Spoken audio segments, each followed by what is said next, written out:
All right, everybody, welcome back to another session. Today I'm going to work on the dots to stripes bead. I just kind of want to revisit this one. When I was teaching class a couple weeks ago, I asked everybody if they knew, the dots to stripes, because I kind of figured that it was one of those techniques that everybody knew and started out with. But, I assume wrong. And they didn't know the dots to stripes. So I was really happy to be able to share that technique with them because it's just so much fun and effective for getting a lot of stripes into a bead. And then when you have several of them or like an addition of them, they can make wonderful bracelets and, jewelry, all sorts of stuff. And it's just a simple disc bead, or as simple as you want it to be. So I'm going to start out with just a wrap of the bubblegum pink, and I'm going to let that cool down while I get my violet ready. This is a dark violet, one of my favorite transparents from Effetri. And I'm just going to wrap around the bubblegum a couple times, just some nice wraps to almost encase it in this color. You'll notice that the dots to stripes beads almost always have a similar ends to them. The color will not necessarily melt all the way to the edges here. At least mine don't, and I don't necessarily need them to, because they all look the same. And when you add them next to each other, you don't necessarily see the end, but you do. And when you see all the ends looking the same, they look really great together. So when you're melting these in, you're only melting right in the front of the bead. And you'll see a little pink stripe right underneath that purple. Anyway, you'll see that on all the beads, like I said. But what I wanted to do today, I picked 3 different colors, like pinks, violets, and greens. I don't know, I was just in that kind of mood, I guess. And on all of the beads that I made these with, I just used these similar colors, just in a different orders. So I'm going to start out my dot pattern with this Oubliette green. It's a great lime green. You can also use the pea green as well. And I'm just going to add some dots right around the equator of that bead. They don't necessarily have to be a perfect spacing. It's okay. You still get your stripes even if the dots are not quite perfectly spaced out. And all I'm going to do here is just soften the dots halfway. I am not looking to melt them all the way in yet. Not until I get all my dots on here.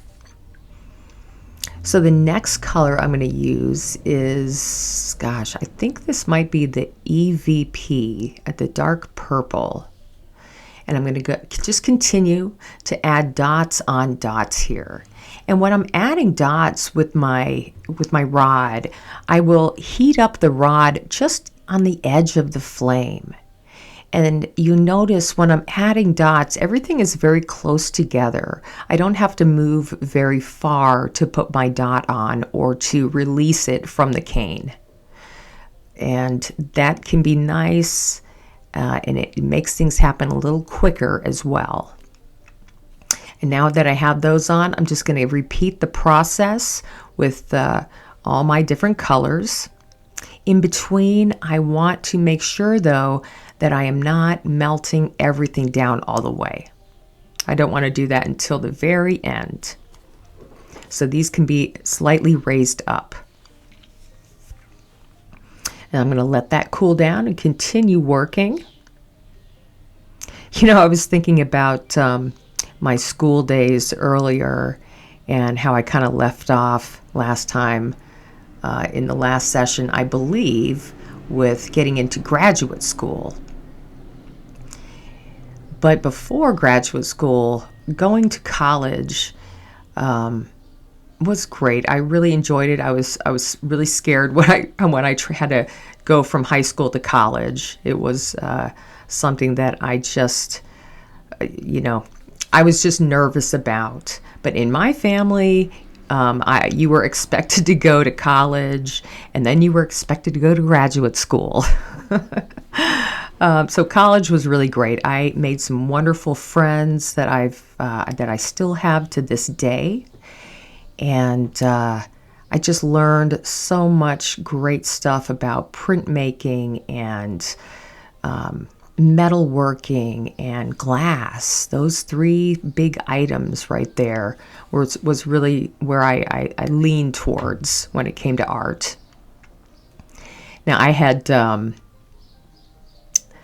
applied to several different schools, and I was looking for a glass program. And it was really hard because at the time there was only a handful of universities in America that had a glass program that you could get a degree in. And one of them was Bowling Green State University. One of them was Rhode Island School of Design. And there's like one or two others. Anyway, I applied to 4 of them, and I thought I was going to get into RISD, you guys. I was like, yeah, I'm going to get into RISD. It's going to be great, and that didn't happen. But what did happen was I got into a Bowling Green State University. I also got into Rochester, New York, now that I'm thinking about it. And the reason why I ended up going to Bowling Green was because it was a full scholarship. And I also was able to, kind of like do a work program at the university when I was there teaching classes and stuff. So that was great. And that's why I ended up going to Bowling Green. And I remember me and my dad getting my little U-Haul together and driving all the way up to Ohio from Texas and getting closer and closer to Bowling Green, and me thinking, ooh, there's nothing around here. Like, where is everything? Where is the city? What's going on here? There's just like fields of corn as far as the eye can see. I don't know what I'm getting myself into. I never had the chance to visit any of these schools, so I just, kind of, it was just going, sight unseen. And then we get to Bowling Green, and it's a small university, a little town. And I had already had a place to stay, so we pulled up in this cute little apartment, and everything's cool, and, okay, here's Ohio. And it was very different. I mean, it's just a whole different mindset getting into Ohio from Texas. Like, everything is like a lot more laid back. Everything is just chill, I guess. And also, I don't know if you realize this, but Ohio, when it comes to all the states, Ohio is the number 1 state for cursing. Yes. And that's one thing you just don't know about me. Is I have a sailor mouth quite a bit of the time when I'm not on YouTube. Okay, you guys, I am finished with these dots, but here's the important part, is when I do this clear wrap, this is the key. You want your clear wrap to go straight through the smallest dot, right straight through them. You don't want the clear to go over the edge of that dot, right straight through it. And it can be a very thin layer of clear, and then you can add a thicker layer on top of that. But that first layer of clear is going to determine how your stripes end up. It's so important to get it right lined up in the center of those dots, but not overlapping them. Okay, so I've added several wraps here, and I'm just going to straighten things up, and the whole rest of this demonstration is just me melting this down. And it does take time, but if you melt it down just right, everything that the clear glass will start to compress down into the clear. And what you'll end up with is these great, nice layers of stripes with these ends that look really cool. And if I need to, I can add a little bit of clear here and there to finish kind of rounding out the outer wrap. But yeah, Bowling Green, whew, it was very interesting. That's where I met Patrick. He's one of the first people that I met, and I was like, I was like, who is this guy? I need to avoid this guy at all costs. He just seemed like, well, he was in a bad mood when I first met him, I think. But he ended up being like one of the best friends I could have ever imagined. And he is just so smart, and he just is such a thinker, and without him, I don't think I could have graduated and made all the art that I made for my final show there. Anyway, it was a 2-year program, and Patrick was in his second year when I was getting there.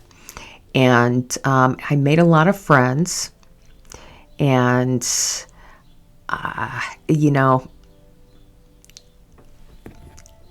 okay, maybe I didn't make a lot of friends because I really am kind of a loner of a person. But, school was very stressful to me. Not being at home, because you guys, I lived at home until I moved to Bowling Green. I lived at home until I was 27, and I don't think there's anything wrong with that. I grew up in a nice big house, and there was plenty of room for everybody. So living so close to the university I was attending in Texas, why move out? Saving some money. But it was really cool to have my own place in Bowling Green. It was really, really neat. I loved to have my own space and just, have everything around me. The only problem is that my apartment that I had was just not big enough, to do all my artwork in. And there was time that you could go up to the university and work, but I was more of a loner, I guess you could say. So I can't really recall many like crazy times that I had there.